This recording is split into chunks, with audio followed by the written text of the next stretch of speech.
চ্যাটজিপিটির সফলতায় OpenAI এখন প্রযুক্তি দুনিয়ার পরিচিত নাম। এবার নতুন চমক দিচ্ছে এই প্রতিষ্ঠানটি।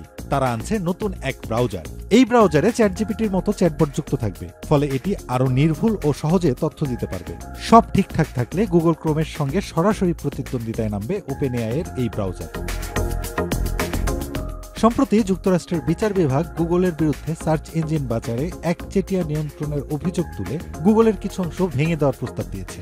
প্রস্তাবে বলা হয়েছে গুগলের ক্রোম ব্রাউজারকে আলাদা করে বিক্রি করতে হতে পারে। অন্যদিকে ওপেনএআই একটি নতুন ব্রাউজার আনতে যাচ্ছে, যেটি চ্যাটজিপিটির মতো স্মার্ট প্রযুক্তি ব্যবহার করবে। সব মিলিয়ে গুগলের আধিপত্যের চ্যালেঞ্জ আসছে বলে মনে করছেন অনেক প্রযুক্তি বিশ্লেষক। ওপেনএআই এখনও আনুষ্ঠানিকভাবে এই ব্রাউজারের ঘোষণা না দিলেও তারা এর প্রাথমিক সংস্করণ বা প্রোটোটাইপ তৈরি করে ফেলেছে। জানা গেছে ব্রাউজারটি কেমন কাজ করছে তা বোঝার জন্য কিছু জনপ্রিয় অ্যাপ নির্মাতা ও বড় বড় ওয়েবসাইটের সঙ্গে আলোচনা শুরু করেছে প্রতিষ্ঠানটি। যদিও ওপেনএআই ইতিমধ্যেই সার্চজিপিটি নামে একটি সার্চ ইঞ্জিন চালু করেছে, যা প্রাথমিকভাবে শুধু প্রিমিয়াম গ্রাহকেরাই ব্যবহার করতে পারছেন। বাজার বিশ্লেষকরা মনে করছেন নতুন ব্রাউজার চালুর এই ব্যাপারটি ওপেনএআইয়ের জনপ্রিয়তার ধারা আরও বাড়িয়ে দেবে।